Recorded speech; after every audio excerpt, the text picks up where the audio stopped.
Raised by wolves with canine DNA in his blood, having trained more than 24,000 pets, helping you and your fur babies thrive. Live in studio with Will Bangura, answering your pet behavior and training questions. Ladies and gentlemen, please welcome your host and favorite pet behavior expert, Will Bangura. Would you like to go on walking? Y'all ready for this?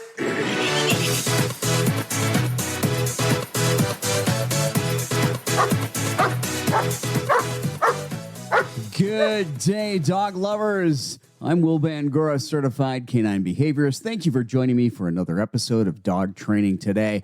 If you're listening to this brief podcast, that means that most likely you've got a dog that has reactivity or aggression problems. And I want to talk about some information that's absolutely critical. If you're a pet parent and you do have a dog with those type of problems, there's a couple very important things that we must discuss. And I'm hoping that you'll listen to this all the way to the end. I promise I'm going to make this short. But there's three things. First of all, how do we define and how do we understand the problem? How do we define and how do we understand aggression and reactivity? You know, if we don't understand the problem, then we certainly can't understand how we're going to put together and craft a solution to the problem, right? Now, when it comes to aggression, when it comes to reactivity, no animal, and I mean this, no animal goes into fight or flight unless they perceive a threat. Now, that doesn't mean that there's a real threat. They merely need to perceive it, but I want you to hear that again. No animal goes into fight or flight unless they perceive a threat. Now, I realize when they're engaged in that outward display of reactive and aggressive behavior, you might not see your dog and think, my dog is feeling threatened. My dog feels there's a threat.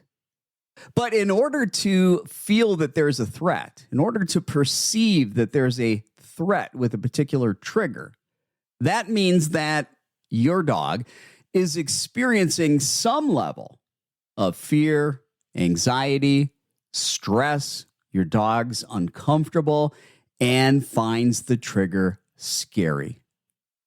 This is what's driving the behavior. Oh, I know the reactive and aggressive behavior is a problem, but really that's just a symptom of the underlying problem, the root cause, your dog's underlying conditioned emotional response to the trigger. You see, when we change the way that your dog feels, when your dog no longer views the trigger as scary, when your dog no longer views it as a threat, when we help your dog to relax and be calm, when we help your dog to not have that anxiety, not have that stress, not have that fear, then your dog doesn't perceive it as a threat. And when there's no perceived threat, the behavior naturally just goes away. There's no need to have reactive and aggressive behavior.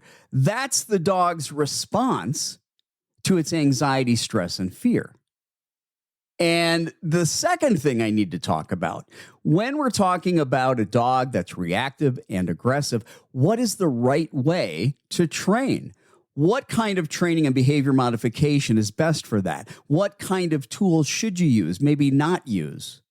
Well, first and foremost, if we take a look at aggression and reactivity and say, hey, that is a response to the dog's anxiety, fear, and stress. When we have trainers, and trust me, the vast majority of trainers that are out there are just taking dogs that are reactive and aggressive, triggering their fear, anxiety, and stress by bringing out, I don't care if the dog's reactive or aggressive towards another dog, they bring out a dog. If it's another person, they bring out a person. And they get the dog to elicit that behavior only to correct that behavior. Now, listen, when I say the word correct, I'm talking about punish. Correction is just a nicer word for punish. And the problem is this: they're not correcting aggression. They're punishing fear. Think about that. You're not correcting aggression. You're punishing fear.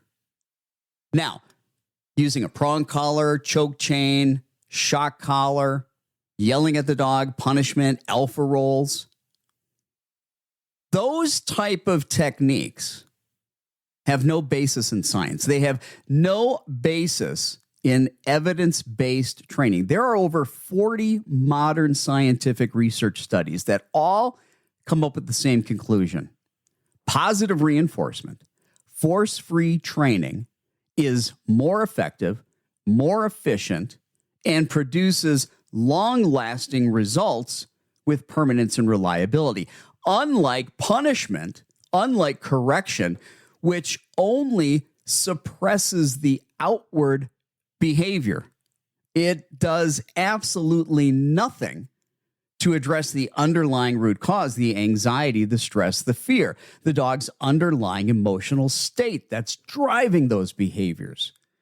If you want to have lasting success, permanence, reliability, make real change, this is not about obedience training. This is about counter conditioning and desensitization. And it's about getting the dog to view those triggers as something positive, that those triggers bring on good things. And when you can condition a new underlying emotional response where the dog, when it sees a strange dog or sees a strange person that it used to think was scary, now thinks it's really great because wonderful things happen. They get rewarded. They get positive reinforcement. Their underlying emotions change. Their cognitive perception of the trigger changes. And the aggressive behavior, the reactive behavior goes away. So don't let any trainer tell you that you need to use punishment or that you need to use corrections, that you need to use a choke chain, a prong collar, an electronic collar. You don't. For 35 years, I've been specializing in dealing with some of the most difficult dogs with severe aggression, reactivity, fears, phobias. I don't have to use any force. I don't have to use any punishment. Everything I do is force-free and positive reinforcement, and we have success every single day. The last thing that I want to talk about, because I get calls about this every week, many calls, and that is, should you send your aggressive or reactive dog away to a board and train? You know, where you send your dog away for training and they take your dog and they keep your dog for 1 week, 2 weeks, maybe 3, maybe even 4 weeks.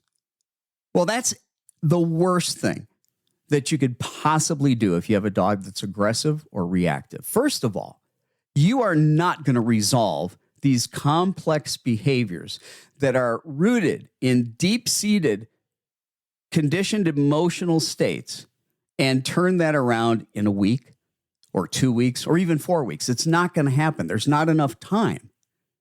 It literally takes months of intensive behavior modification when you know what you're doing in order to really turn this around. So when you send a dog with reactivity or aggression issues and you send them to a board and train, this is what happens. They bring out the trigger, like I was talking about earlier. The dog reacts. They punish the dog. Now, the problem with punishment, the problem with corrections, again, it's short-lived. It's temporary.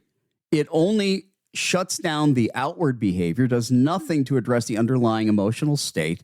And as a result, the aggression, the reactivity always comes back. It's like if you're pulling weeds, if you don't get it all the way at the root, that weed is going to grow back. And if all you're doing is correcting or punishing the outward behavior and you're not addressing what is driving that behavior, what's at the root core and the cause of why this is happening, you're not going to have long-lasting change. Oh, the dog now is in what we call the pressure cooker effect. It's already anxious and nervous and stressed, and that's why it's acting out with its reactivity and aggression. It wants distance and space. It wants that thing that it views as a threat to go away. Now, as a result of the dog being nervous and displaying reactive aggressive behavior, now that dog's being punished. We're adding more anxiety, more fear, adding more stress to the dog. Eventually, the dog can't handle it, and it goes into overload. It snaps, and boom, the aggression's back. I can't tell you how many calls I get from pet parents that have sent their reactive or aggressive dog away to board and train, only to tell me, yeah, it came back, and everything was great for 2 weeks or a month or maybe even 2 months. But always within 2 weeks to 2 months, that behavior comes back, but now it comes back worse because punishment, corrections make a dog more anxious, make a dog more aggressive.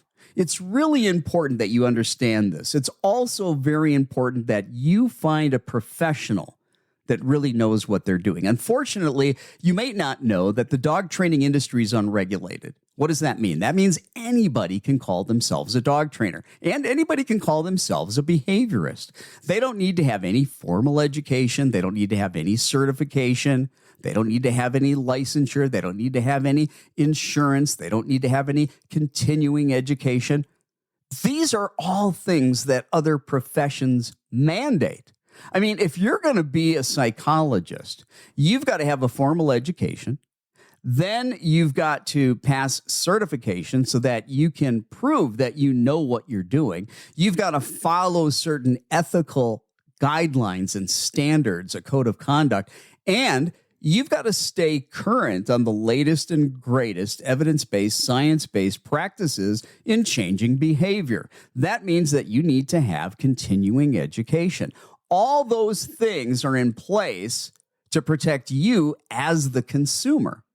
But none of that is in place in the dog training industry. So you've got to be very careful. There are a ton of very nice trainers.